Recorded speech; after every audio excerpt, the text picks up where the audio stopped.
Hello everyone, welcome back to the channel. So आज के इस वीडियो में जो सबसे ज्यादा जरूरी है एंड सबकी बहुत डिमांड थी कि फाइनेंशियल अकाउंटिंग एंड मैनेजमेंट के टॉपिक को कवर किया जाए। देखिए, ये वीडियो आज की बहुत इंपॉर्टेंट इसलिए होने वाली है क्योंकि हम प्रीवियस ईयर क्वेश्चन पेपर 2024 को सॉल्व करेंगे, बिल्कुल स्टार्टिंग से लेके एंड तक।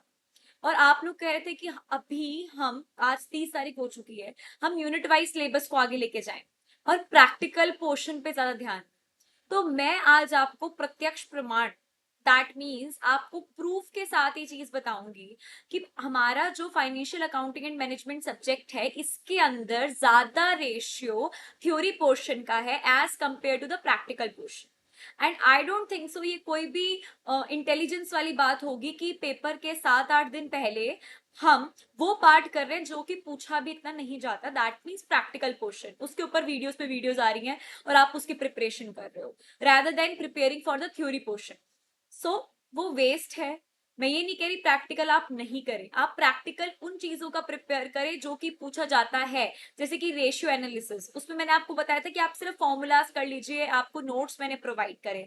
और साथ ही साथ आपको ये बोल के चली थी मैं कि आप थ्योरी पे फोकस करो, नोट्स भी उसी के हिसाब से मैंने शेयर करे आपके साथ। तो आज मैं आपको पहले तो ये पूरा previous year question paper solve करवाऊंगी, आपको ये दिखाऊंगी कितना प्रोपोर्शन थ्योरी का है, कितना प्रैक्टिकल का है, किस तरीके से आंसर लिखने हैं, क्या प्रिपेयर करना है, और जो ये क्वेश्चंस आएंगे ये मैं आपको अच्छी तरीके से एक्सप्लेन करूंगी, जिससे कि आपका जो ये टॉपिक है, जो ये क्वेश्चंस है, इसके थ्रू आपके टॉपिक, आपकी अंडरस्टैंडिंग हो जाए अच्छे तरीके से, सब कुछ परफेक्टली आपको समझ आए। ठीक है, क्योंकि मेनली चांसेस होते हैं कि प्रीवियस ईयर के क्वेश्चन पेपर में से ही क्वेश्चंस आते हैं। ठीक है, हम एक दो क्वेश्चन पेपर और सॉल्व कर लेंगे, कोई दिक्कत नहीं है। मोस्ट इंपॉर्टेंट क्वेश्चन की सीरीज भी लेके आऊंगी जिसमें ज्यादातर वो क्वेश्चंस होंगे थ्योरी के जो पूछे जाते हैं। तो इसके हिसाब से हम अकाउंटेंसी को तैयार कर लेंगे। हमें और क्या चाहिए? वी वॉन्ट गुड प्रिपरेशन, और वो मैं आपको करवा के दे दूँ। क्लियर होती है चीज यहाँ पे? आपके जो कमेंट्स थे उसका ये आंसर हो गया प्रॉपर। अब हम बिना किसी देरी के अपने क्वेश्चन पेपर को शुरू करते हैं। ठीक है, सबसे पहले आप यहाँ पे देखिए सेक्शन ए क्या बोल रहा है। ठीक है, सेक्शन ए आप अच्छे तरीके से जानते हो कि हमें 5 क्वेश्चन होते हैं और 3 मार्क्स के होते हैं, उनमें से हमें टोटल 5 अटेम्प्ट करने हैं। ठीक है, आप इन पांचों में देखो कोई आपको प्रैक्टिकल दिख रहा है? नहीं है? एग्जैक्टली। फर्स्ट देखो, गिव 3 एडवांटेजेस ऑफ अकाउंटिंग।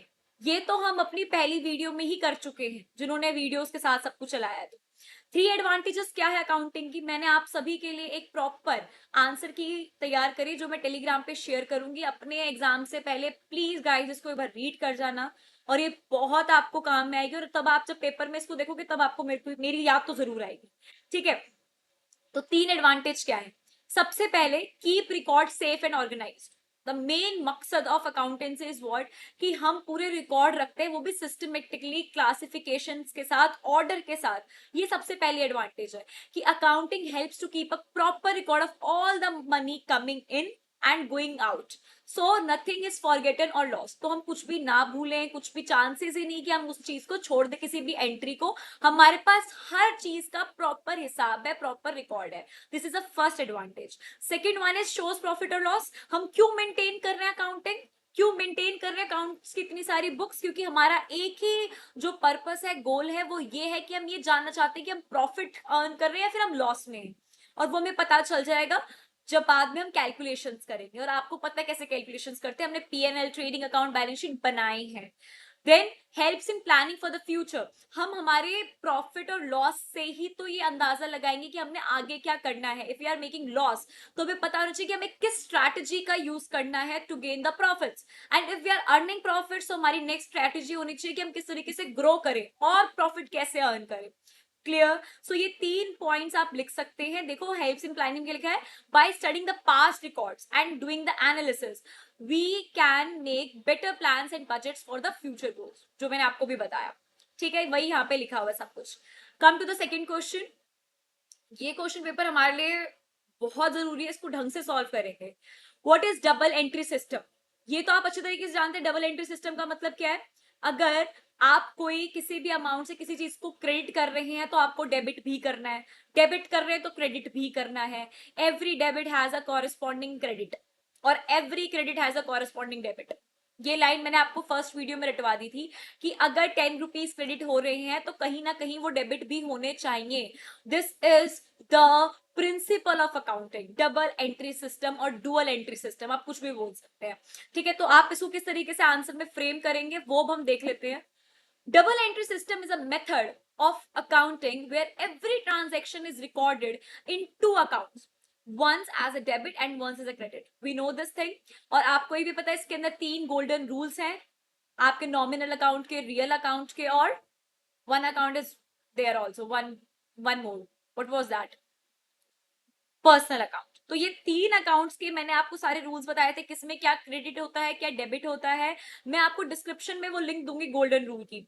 उसमें मैंने आपको अच्छे तरीके से क्लियर करवाया है कि यहाँ पर क्या डेबिट होगा, क्या क्रेडिट होगा. अगर वो वीडियो नहीं देखी है सो मैं आपको इंसिस्ट करती हूँ कि पहले जाके वो वीडियो देखो. उसके बेस पे आप हर चीज को सॉल्व कर सकते हैं अकाउंटेंसी में, बेशक वो थ्योरी हो या फिर आपका प्रैक्टिकल, मेनली प्रैक्टिकल वाला पार्ट हो. ओके, देन यहाँ पे मैंने कुछ इसके फीचर्स लिख दिया है. Every debit has a corresponding credit. Clear. Keeps accounting equation balance. इससे आपकी बैलेंस शीट मैच होती है. Assets equals to liability plus capital. समझ आया? और इसके ऊपर हम एक डुअल एंट्री सिस्टम में और भी टेबल्स बनाते हैं, उसमें ये सारी चीजें वर्क करती है. Helps detect errors and gives a complete view of financial transaction. Clear होता है यहां तक? Then come to the third one. Third question क्या कह रहा है? What is BEP? BEP means what? BEP की फुल फॉर्म क्या है? Break even point. देखो, ब्रेक इवन पॉइंट से ही आपको ना थोड़ा थोड़ा आइडिया लग जाना चाहिए कि यहाँ पे हम बात कैसे कर रहे हैं, क्योंकि हमने इस बारे में पहले भी स्टडी करा हुआ है. ब्रेक इवन पॉइंट एक ऐसा पॉइंट है जहां पर हमारा टोटल रिवेन्यू और हमारी टोटल कॉस्ट ये दोनों आपस में इक्वल हो जाए.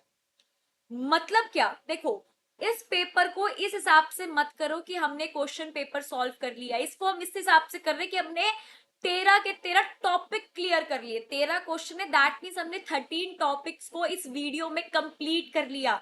ये हमारा माइंडसेट होना चाहिए. बात समझ आई? अब आप समझो ब्रेक इवन पॉइंट क्या है. एक ऐसा पॉइंट जहां पर हमारा revenue, I am repeating, total revenue total cost के इक्वल हो जाए. क्या मतलब है? Example low. फॉर एग्जाम्पल, मैंने टी शर्ट्स बनाने में 500 रुपीज इन्वेस्ट करे, मेरी कॉस्ट लगी. ठीक है, 500 रुपए का सामान लगा दिया मैंने उसे एक टी शर्ट बनाने में. अब मैं उसको बेचने निकली तो जो मैंने पैसे कमाए उसको बेच के वो भी 500 रुपए कमाए. जितनी लागत लगी और जितना कमाया वो दोनों 500 रुपए. तो मैंने कमाया क्या? कुछ भी नहीं. मैंने गवाया क्या? कुछ भी नहीं. सो ये दोनों पॉइंट्स क्या हो गए? इक्वल हो गए, इंटरसेक्ट कर रहे हैं. तो जो इंटरसेक्टिंग पॉइंट होगा ना इसका, उसको हम ब्रेक इवन पॉइंट कहते हैं. बात क्लियर होती है? So break-even point is a level of sales at which total revenue becomes equal to total cost. At this point, a business doesn't make a profit or a loss. जो मैंने आपको समझाया, it just breaks even. इसका एक formula है, fixed cost upon selling price per unit, variable cost per unit. आप इसको लिखो तब अच्छी बात है, आपको अच्छे मार्क्स मिलेंगे. नहीं लिखो तो इट्स फाइन.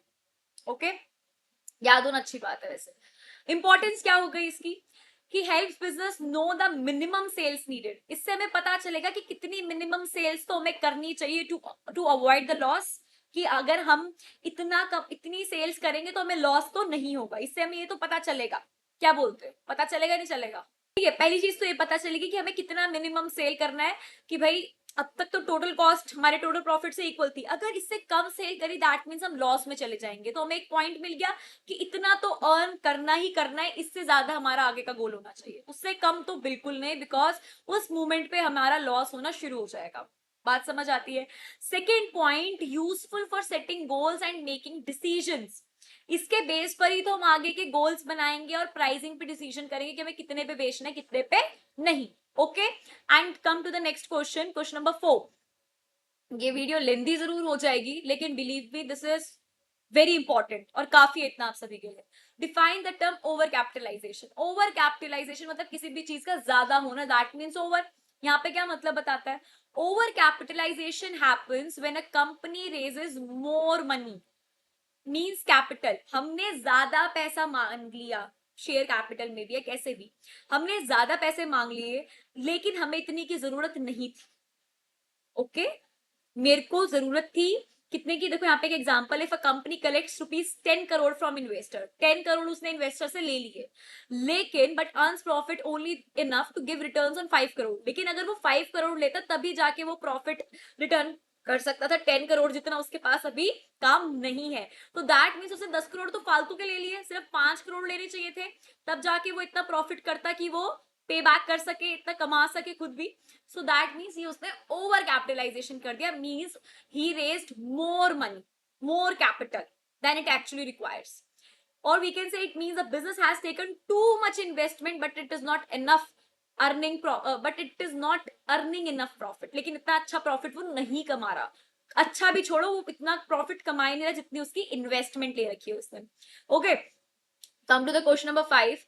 क्वेश्चन नंबर 5 क्या कहता है, explain fund flow analysis. Fund flow analysis क्या बोलता है? नाउ फंड फ्लो एनालिसिस क्या कहता है? It's a financial tool that helps to understand where the money funds came from and where it was used। कि जो फंड आए हैं वो कहां से आए हैं और कहां खर्च हो गए ड्यूरिंग अ स्पेसिफिक पीरियड, उस हिसाब से हम फंड फ्लो स्टेटमेंट बनाते हैं। Okay, so that means it's a movement of funds, track कर रहे हैं हम कि कहां से आ रहा है, क्या सोर्स है और कहां वो यूज हो रहा है। तो आप इसके की पार्ट्स क्या लिख सकते हैं? Sources of funds and uses, that means applications of funds. यहाँ पे आपको एग्जांपल्स मिल जाएंगे। तो इसी के साथ हमने जो सेक्शन ए है उसके 5 क्वेश्चन को सॉल्व कर लिया, 5 टॉपिक को नए समझ लिया। ठीक है, हमारा सेकंड जो मेन मोटिव है वो हमारा काम हो चुका है यहाँ तक का। Now come to section B. Section B is equally important because ये आपका 7.5 मार्क्स है। 7.5 में आपको 2 करने हैं, लेकिन हम यहाँ पे तीनों के तीनों अंडरस्टैंड करेंगे। First one is explain the concept of working capital. आप वर्किंग कैपिटल को दूसरे तरीके समझते हैं, that means current assets minus current liabilities. ये हमने फॉर्मूला देखा है, लेकिन आप इसको कैसे बिल्ड करोगे वो आप यहाँ पे देख सकते हो। ये मैंने आपको सिर्फ की पॉइंट्स दिए हैं, इतना काफी नहीं है, 7.5 में काफी लिखना है। ओके, मैं आपको समझा रही हूँ अच्छे तरीके से। What is that? It is the money a business uses for its day-to-day operations। ये वो पैसा है जो कि आपके रोजमर्रा के जो ऑपरेशन है, आपकी कंपनी रिलेटेड, ऑर्गेनाइजेशन रिलेटेड, वो आपके वर्किंग कैपिटल में आते हैं, like paying the bills, buying raw material and managing inventory. ठीक है, ये सारे खर्चे आपके किस में आते हैं? वर्किंग कैपिटल के अंदर आते हैं। I am clear? Paying bill, आपके जो खर्चे वगैरह, ये तो मैं इसको मेरे को एक्सप्लेन करने की जरूरत है क्योंकि हमें पहले भी कर चुके हैं, यहाँ टाइम वेस्ट नहीं करते, आगे और भी इंपॉर्टेंट क्वेश्चन। करंट एसेट्स आप बताएंगे, करंट लाइबिलिटीज को आप एक्सप्लेन करेंगे, दोनों आपको समझाए जा चुके हैं, आपको डिस्क्रिप्शन पे लिंक मिल जाएगा। नए टॉपिक्स पे हमारा ज्यादा कंसेंट्रेशन होगा। Working capital mean CA minus CL। Okay, clear? इसी को आप एक्सप्लेन करेंगे, इसके सारे पार्ट्स को, पहले वर्किंग कैपिटल की डेफिनेशन, करंट एसेट्स की, करंट लाइबिलिटीज की, इस तरीके से हम अपने आंसर्स को फ्रेम करते हैं। क्लियर होती है चीज यहाँ पे? Come to the next question. Next question देखो, यहाँ पे आंसर से पता चल रहा है कि differentiate between the cash flow statement and the fund flow statement. Easy है, आप कर सकते हैं इसको। यहाँ पे देखिए कम से कम 7 to 8 पॉइंट्स यहाँ पे लिखे हुए हैं।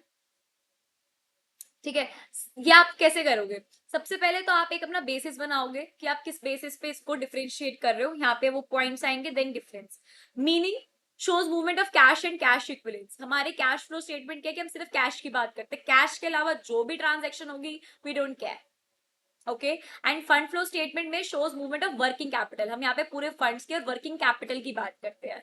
पर्पस क्या है? ये शॉर्ट टर्म लिक्विडिटी के लिए, वो लॉन्ग टर्म के लिए है। फोकस क्या है? Cash inflow and outflow. वहां पे क्या है? Focus is on sources and uses of funds. हमने अभी अभी बात करी कहां से पैसा आ रहा है या कहां से जो आपके एसेट्स हैं, आपके फंड्स आ रहे हैं और कहां वो यूज हो रहे हैं। ओके, एंड यहाँ पे क्या? Inflow and outflow of cash होंगी कैश फ्लो स्टेटमेंट में। टाइम पीरियड क्या है? ये शॉर्ट पीरियड के लिए होता है, and fund flow is for longer period, like for example year wise, and यहाँ पे मंथ्स के बेस पे है। Basis of preparation, cash transactions only, and here we talk about based on changes in working capital, कि working capital में क्या change आ रहा है उस हिसाब से हम देखते हैं। एंड इसमें कौन सी स्टेटमेंट इंक्लूड होती है? ऑपरेटिंग, इन्वेस्टिंग एंड फाइनेंसिंग, जो आपकी एक्टिविटीज हैं, ये इसका फॉर्मेट भी रहता है, और यहाँ पे source and application of funds, ये इसके स्टेटमेंट्स इंक्लूड। सकते हैं। ठीक है, तो आप इस बेसिस पे इसको कर सकते हैं, इसको थोड़ा आप याद कर लें, ज्यादा अच्छा है। And one more, shows cash position of the company and it shows the financial strength and fund management, कि किस तरीके से फंड मैनेज हुआ, आपकी स्ट्रेंथ कंपनी की। और ये सिर्फ आपको कैश पोजीशन बताएगा, बिकॉज यहाँ पे सब कुछ कैश एंड कैश इक्विवेलेंट से ही रिलेटेड है। Clear?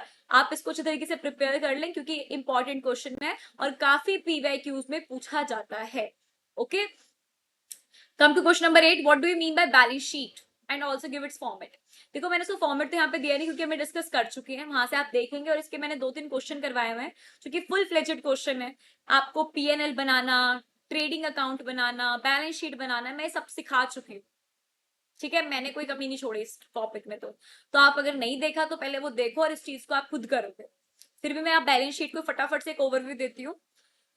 It's a financial statement जो कि आपकी फाइनेंशियल पोजीशन बताती है कि आप कहाँ स्टैंड करते हो, आपके ऑर्गेनाइजेशन, क्या आपके पास एसेट्स है, क्या लाइबिलिटीज है, क्या कैपिटल है। And the formula is asset should always be equals to liabilities plus owners capital equity means the capital. इसके इक्वल होने चाहिए, तभी हम कहेंगे कि बैलेंस शीट मैच हुई। और आपका जो आपकी बैलेंस शीट है उसका मेन पर्पस होता है कि ये दोनों आपस में इक्वल हो। ठीक है, ये आपका फॉर्मूला वहां पे वर्क करता है। That means a balance sheet is a financial statement that shows the financial position of the business at a specific point in the time. It shows what the business owns, क्या assets हैं, क्या ओस, क्या liabilities हैं, और क्या आपकी owner की इक्विटी है, दैट मीन्स कैपिटल है, जो मैंने अभी आपको एक्सप्लेन करा। की पार्ट्स में आप इन सबको एक्सप्लेन कर सकते हैं। एसेट्स में fixed capital, sorry fixed assets, current assets, ये आप बता सकते हो। लाइबिलिटीज के अंदर करंट लाइबिलिटीज और नॉन करंट लाइबिलिटीज, ये सारी आप लाइबिलिटीज को भी एक्सप्लेन कर सकते हो। इक्विटी दैट मीन्स कैपिटल को भी आप एक्सप्लेन करोगे, तो आपका आंसर पूरा अच्छे तरीके से तैयार हो जाएगा 7.5 के हिसाब से। अब आता है सबसे जरूरी और अच्छा section, that means section C. Each question is of 15 marks. ठीक है, ये आपको पास भी करा सकता है और ये आपको फेल भी करा सकता है, ये वैसा पार्ट है। ओके, क्योंकि अब तक तो हमने सिर्फ 30 मार्क्स से ही लड़ाई करी है। अब बात शुरू होती है 15 वालों की। Define ratio analysis, what are its advantage and limitation. देखो जब रेशियो एनालिसिस की बात करते हैं तो एक वीडियो में मैंने आपको बताया इसके क्या क्या पार्ट्स हैं रेशियो एनालिसिस के, वो आप कवर करोगे। आपको जितने फॉर्मूले याद हैं रेशियो एनालिसिस से रिलेटेड, आप वो सब लिख दोगे, क्योंकि इट इज ऑफ 15 मार्क्स। और क्या डेफिनेशन और एडवांटेज और लिमिटेशन है वो भी हम डिस्कस कर लेते हैं थ्योरी पोर्शन को, जो हमारा मेन टारगेट है। ठीक है, देखो ratio analysis is a technique which is used to evaluate the financial performance, कि आपका ऑर्गेनाइजेशन किस तरीके से परफॉर्म कर रहा है financially. Okay, by comparing various figures, हम बहुत सारी चीजों को कंपेयर करते हैं, रेशियो निकालते हैं, तब जाके कैलकुलेट करते हैं, एनालाइज करते हैं, typically the balance sheet and income statement. इससे क्या होता है, हम अपनी profitability, efficient level, liquidity and solvency सबको कैलकुलेट करते हैं। बात समझ आती है? देखो थ्योरी पोर्शन को प्रिपेयर करना कितना इजी है, हर चीज में कहीं एडवांटेज हो तो इफेक्टिव एंड एफिशिएंसी तो लिख ही दो थोड़ा रिलेट करके। ओके, एंड उसके बाद जैसे आया रेशियो एनालिस करना, तो सबसे बड़ा पॉइंट क्या है कि हमें प्रॉफिटेबिलिटी एनालाइज करने में मदद करेगा, एनालिसिस में मदद करेगा, सॉल्वेंसी, लिक्विडिटी ये फाइंड आउट करने में करेगा। तो कितना इजी है इसको प्रिपेयर करना, फटाफट से अपने थ्योरी को तो इस तरीके से आप प्रिपेयर कर सकते हो। Okay, then come to the advantages of ratio analysis. Ratio analysis की क्या एडवांटेजेस हैं? First one, helps in decision making. आपको डिसीजन मेकिंग में तो सबसे बड़ा रोल इसका ही होगा, क्योंकि यही आपको एनालाइज करने में हेल्प करेगा। तो it helps in making decision regarding investment, loan and strategies. Clear होती है बात? देन इजी कंपैरिजन, आप कंपेयर कर सकते हो। आइडेंटिफाई स्ट्रेंथ एंड वीकनेस, जब कंपेयर करोगे तो ऑटोमेटिकली पता चलेगा कि कौन से एरिया में आपको इंप्रूवमेंट की जरूरत है और कहाँ आप अच्छा कर रहे हो। आपको लैगिंग पॉइंट्स, अपने अच्छे पॉइंट्स, स्ट्रेंथ, वीकनेस सब पता चल जाता है। उसके बाद आइडेंटिफाइज ये हो गया। Then fourth one is forecasting, आप आगे क्या पता लगा सकते हो, कैसे पता लगा सकते हो कि आप प्रिडिक्शंस कर सकते हो, आपके रेशियोज बता देंगे कि आप अच्छा कर रहे हो, गलत कर रहे हो, उस हिसाब से आप आगे आने वाले टाइम में अपनी चीजों को डिसाइड करोगे। Then come to limitations of ratio analysis. Limitations क्या होंगी कि based on historical data, आप खुद कुछ चीजें नहीं कर रहे, आप जो एनालाइज कर रहे हो, आप जो डिसीजंस ले रहे हो, वो आप हिस्टोरिकल डेटा के बेस पे कर रहे हो, जो पहले हुआ था। क्या पता आज के टाइम पे जो आपकी सोसाइटी है वो इतनी डायनेमिक है और बहुत सारी चीजें चेंज हो गई हो, आपके हित में हो गए या फिर आपके अगेंस्ट हो गई हो, तो आप मे बी एक्यूरेट रिजल्ट पे ना पहुंच पाए। तो ये एक लैकिंग पॉइंट है, बिकॉज हम पास्ट के हिसाब से सारी चीजों को डिसाइड कर रहे हैं। देन नो स्टैंडर्ड बेंचमार्क, इससे कोई स्टैंडर्ड या यूनिवर्सल स्टैंडर्ड्स नहीं कि ये है तो गुड है, ये है तो बैड है, ये रिजल्ट है तो हम इसको अच्छा कंसिडर करेंगे। कोई बेंचमार्क नहीं है, डिपेंड करता है organisation to organisation and depend करता है टाइम भी कि क्या टाइम में किस हिसाब से चीजें चल रही है। Then quality of data, the analysis is not only as accurate as a data provided. आपका जो एनालिसिस है तभी एक्यूरेट होगा अगर आपका जो डेटा प्रोवाइडेड है वो एक्यूरेट होगा। अगर वहां कुछ गड़बड़ हुई तो एनालिसिस में भी गड़बड़ होगी, फ्यूचर प्रेडिक्शंस में भी गड़बड़ होगी, और आपके जो एक्शंस हैं, आपका जो आपकी इंप्लीमेंटेशन है उसमें भी फिर आगे प्रॉब्लम होगी। ठीक है। Fourth, ignore external factors. External factors नहीं देखते, अपने पास्ट रिकॉर्ड्स, अपने डेटा और जो भी हमने चीजें देखी उसी को देखते हैं। मार्केट के ट्रेंड्स, आपका जो पीपल की वांट्स हैं, कंडीशंस हैं, इकोनॉमिक कंडीशंस, ये सारी चीजों को यहाँ पे हम नहीं देखते, बिकॉज हम तो सिर्फ नंबर्स के अंदर घुस जाते हैं। ओके, तो यहाँ पे पॉइंट क्लियर होता है। लिमिटेशंस और एडवांटेजेस आप अच्छे तरीके से लिख सकते हैं, होप सो। और उसके बाद आते हैं हम क्वेश्चन नंबर 10 पे। देखो क्वेश्चन नंबर 10 जो है वो एक theory question, sorry formula based question है ना। आपको रेशियो एनालिसिस के फॉर्मूलाज अच्छे तरीके से आई होप अब तक तो समझ आ गए होंगे। आपके जो कॉलेजेस हैं उसमें भी आपको फॉर्मूलेस प्रोवाइडेड होंगे, इंटरनेट पे भी बहुत सारे फॉर्मूलेस प्रोवाइडेड है, आप सारे, और मैंने भी कुछ आपको फॉर्मूलेस दिए हुए हैं, तो इसमें तो आपको कोई प्रॉब्लम नहीं होगी कि आपके पास फॉर्मूलेस नहीं है। और रेशियो एनालिसिस में तो कुछ समझाने वाला टॉपिक ही नहीं है, बिकॉज आपको सिर्फ फॉर्मूला यूज करना है और क्वेश्चन सॉल्व करते जाना है, और तो कुछ है ही नहीं। यहाँ पे भी आपको क्वेश्चन नंबर 10 के अंदर देखो, पहले आपको क्वेश्चन दिखाती हूँ। Sales, closing stock, sundry debtors और सन्ड्री क्रेडिटर्स आपको निकालने हैं। ठीक है। ग्रॉस प्रॉफिट दे रखा है, रेशियो, ग्रॉस प्रॉफिट रेशियो का फॉर्मूला लगाओ। ठीक है, उस हिसाब से अपना सॉल्व, और आपको कितने सारे रेशियो दे रखे हैं उसको वहां वहां पुट करोगे, फॉर्मूलाज लगाओगे, क्रॉस मल्टीप्लीकेशन करोगे, है ना। इन सब से आप अपने आंसर्स तक पहुंच जाओगे। I hope it is really very easy अगर आप फॉर्मुलास जानते हैं तो। मैंने यहाँ पे इसको आपके आंसर्स दे दिए हैं। सेल्स क्या आएगी, 12 lakh, closing stock, sundry debtor और सन्ड्री क्रेडिटर।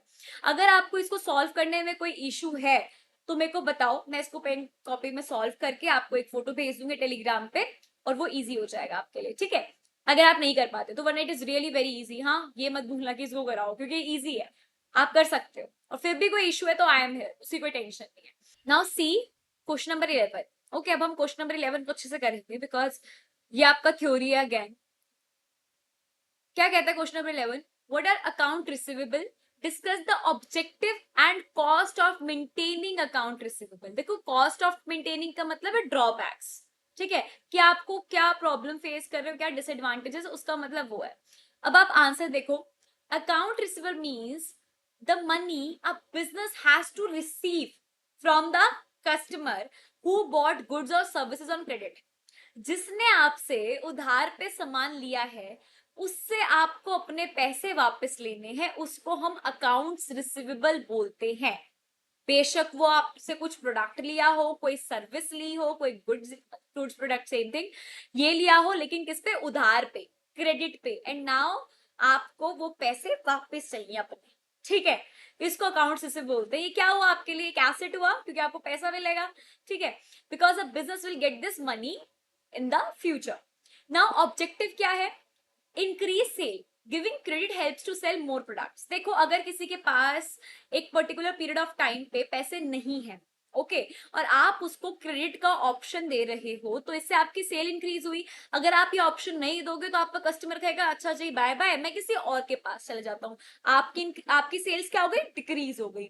ठीक है। सेकेंड वन, पर देखो, क्रेडिट भी उसको देना है जो कि विश्वास वाला आदमी, ये नहीं कि आया भाई तेरे को जानना पहचाना, ले जा 50 लाख का सामान। ठीक है, ये तो कॉमन सेंस वाली बात है। Then keep customers happy, customers like flexible payment option. देखो, उनको पसंद है कि अगर हमारी कोई बात समझ रहा है, हमें कोई क्रेडिट ऑप्शन भी दे रहा है, तो वो लॉयल भी रहेंगे, अगली बार भी आपसे सामान लेंगे, बेशक उधार पे, लेकिन वो आपको हैप्पी फील करेंगे वो। Then stay ahead in business, और आप बाकी कंपनी से आगे रहोगे। Credit sale help a company compete with others. पीछे तो रहने का चांस ही नहीं है, क्योंकि सेल्स अच्छी हो रही है और आगे कंपीट करने में भी आपको काफी ज्यादा इससे एडवांटेज मिलेगी। मैनेज कैश फ्लो, इससे क्या होगा, knowing when money will come helps in planning, कब पैसे आएंगे उस हिसाब से आप अपनी चीजों को प्लान भी कर सकते हो, क्योंकि बहुत बार डिसाइडेड होता है कब तक आपका पैसा उल्टा वापस आ जाएगा आपके पास। ओके, फिर आया था cost of accounts receivable, that means drawbacks. देखो सबसे बड़ा ड्रॉबैक ड्रॉबैक तो मैं बिना पढ़े आपको बता देती हूँ। चांसेस क्या है कि वो जिसने आपसे उधार लिया वो गायब हो जाए, फिर क्या करोगे? फिर तो कुछ चांसेस नहीं है ना, ठीक है? तब तो फिर एक बार जो गया सो गया, फिर तो बस अफसोस रह जाएगा कि मैंने क्रेडिट सेल्स क्यों करी, है ना? तो वो तो यहाँ पे पॉइंट नहीं अपना होगा एडवांटेज का या फिर ऑब्जेक्टिव का, वो आपका सबसे बड़ा ड्रॉबैक है, सबसे बड़ी कॉस्ट है। ठीक है, ये तो मैंने आपको बता दिया। आगे हम यहाँ पे थ्योरी पे देखते हैं। रिकॉर्ड कीपिंग, आपको बहुत सारा टाइम और मनी तो स्पेंड करना पड़ता है ट्रैकिंग पे कि भाई किसने पैसे लिए, कब लिए, कब वापस देगा, उससे मांगना बार बार। फिर मनी इज ब्लॉक, पैसा रुक भी जाता है, आए तो आए और फिर ना आए तब तक के लिए तो नहीं है, ब्लॉक्ड हो गया एक जगह। कहीं 15,000 की पेमेंट आने लेकिन अब तक आ नहीं रही, आगे की चीजें आप अपनी प्लान नहीं कर पा रहे। बेड डेट जो मैंने आपको समझाया, एक्स्ट्रा कलेक्शन वर्क, आपको ज्यादा से ज्यादा टाइम स्पेंड करना पड़ता है उस पैसे को कलेक्ट करने के लिए, क्योंकि एक बार उधार दे दो तो दे दिया, लेकिन उसके बाद आप एक तरीके से ऐसे बन जाते हो कि भैया मेरे पैसे दे दो, भिखारी वाला लुक आ जाता है कि भैया दे दे ना दे दे, प्लीज पैसा दे दे मेरा। बल्कि वो पैसा आपका ही होता है, लेकिन वो आपको इस मुकाम पे ले आते हैं कि अपने पैसे के लिए इतनी भगदड़ मचानी पड़ती है। ठीक है, मैं काफी आपको इसलिए ऐसी चीजें बताती हूँ क्योंकि ये हमारी डेली लाइफ की है। ठीक है, और अगर हम उसको अपनी डेली लाइफ से कंपेयर करके और समझ के समझेंगे ना तो हमें कोई इशू नहीं आएगा, चीजें इंटरेस्टिंग लगेंगी। और अगर नहीं तो फिर सब कुछ बोरिंग है ना? चलिए अब क्वेश्चन नंबर 12 देखते हैं, और ये हमारा लास्ट होगा क्योंकि क्वेश्चन नंबर 13 एक प्रैक्टिकल क्वेश्चन है जो कि आप कर लेंगे आए, और मैं आपको समझाऊंगी, don't worry. Come to question number 12। Question number 12 कहता है कि discuss the organisation of financial management. जो फाइनेंशियल मैनेजमेंट की ऑर्गेनाइजेशन है उसको हमें डिस्कस करना है for effective control in large industry unit. एक लार्ज इंडस्ट्री यूनिट में एक स्पेसिफिक हमारा डिपार्टमेंट होता है, ऑर्गेनाइजेशन होता है जो कि फाइनेंशियल मैनेजमेंट के लिए ही बनी होती है। तो वो क्या है? In a large industrial unit managing money properly is very important. First point, financial management helps in making sure the company earns profit. उनका मेन मकसद क्या है कि कंपनी प्रॉफिट अर्न करे, मनी को वाइजली यूज करे and stays in control of its spending. Now organisation of financial management में कौन कौन लोग आते हैं, क्या क्या चीजें आती हैं, कौन कौन से डिपार्टमेंट आते हैं? सबसे पहले तो आपका सीएफओ आता है, chief financial officer. Chief financial officer, financial से ये आपको नाम से ही समझ आ रहा होगा इसका काम क्या होगा। The head of the finance department. Who is the head of the finance department? Question तो क्या आएगा, आप इसको यूज करोगे, सीएफओ, चीफ फाइनेंशियल ऑफिसर। ये क्या करता है? जितने भी फाइनेंशियल प्लान्स है, बिग डिसीजन है, सब कुछ इसी के अंडर कंट्रोल में आता है। देन फाइनेंशियल कंट्रोलर एक पोस्ट होती है, ये क्या करता है? अकाउंटिंग देखता है, बजटिंग देखता है और इंटरनल कंट्रोल सब कुछ देखता है, और ये भी इंश्योर करता है कि जो डिपार्टमेंट्स है फाइनेंशियल रूल्स को फॉलो करे। ट्रेजरी डिपार्टमेंट जो कि कैश एंड बैंकिंग को संभालते हैं। अकाउंट्स डिपार्टमेंट जो कि सारे इनकम और एक्सपेंसेस के रिकॉर्ड रखते हैं। Costing department calculates the cost of producing the goods, producing का कॉस्ट का देखते हैं सब कुछ। एंड इंटरनल ऑडिट डिपार्टमेंट क्या करता है? Check if the company is using money properly और नॉट। ठीक है, कहीं कुछ गलत तो नहीं है, फ्रॉड वगैरह, उसका भी ध्यान रखना, सब कुछ इनके अंडर होता है ऑडिट डिपार्टमेंट के अंदर। ये इनके काम सारे असाइंड है, ये आप जरूर करना क्योंकि देखो इस क्वेश्चन में हमसे यही पूछ लिया गया है। 7 is budgeting and planning cell होता है जो कि आपके फ्यूचर के फाइनेंशियल प्लान्स को सब कुछ देखता है, रियल परफॉर्मेंस से कंपेयर करके जो हमारी प्लानिंग है वो होती है। ये ऑर्गेनाइजेशन इंपॉर्टेंट क्यों है? ये ऑर्गेनाइजेशन इसलिए इंपॉर्टेंट है क्योंकि अननेसेसरी स्पेंडिंग को कंट्रोल करता है, इफेक्टिव है, एफिशिएंट है, then helps in making smart financial decision. Of course जब कंपेयर कर रहे हैं, एनालिसिस कर रहे हैं, एक प्रॉपर इन्होंने डिपार्टमेंट ही ले लिया है तो फिर तो ये बनता है कि अच्छे फाइनेंशियल डिसीजन ये लोग ले। ओके, उसके बाद आता है keeps money safe for sure, improves profit and performance, ensure smooth working of all the department. क्योंकि कैश क्या है, पैसा क्या है? ब्लड है। ठीक है, तो उसको तो संभाल के रखना बहुत जरूरी, तभी हमारी सारी चीजें ढंग से चल पाए। So this is all about question number 12। अब आ जाओ क्वेश्चन नंबर 13 पर। क्वेश्चन नंबर 13 क्या है? Posting the following transaction in the simple cash book and post them into the ledger. आपको लेजर के बारे में अच्छे तरीके से पता है, जर्नल के बाद हम लेजर बनाते हैं। लेजर के अंदर कैश बुक कैसे बनती है, लेजर कैसे बनती है, इसके बारे में आई होप आप सभी को पता होगा। इसमें बहुत इजी आपको यहाँ पे ट्रांजेक्शन दी हुई है, इसको पहले आप जर्नल में बनाओ, कैश इन हैंड की, कैश परचेज की। जब आप इसको जर्नल में लिखोगे तो आपके लिए ये बहुत ईजी हो जाएगा इसकी पोस्टिंग करना। जर्नल मैंने आपको लिखना सिखाया, जर्नल एंट्रीज कैसे पास करते हैं, बिल्कुल ठीक उसी तरीके से जर्नल एंट्रीज पास करो।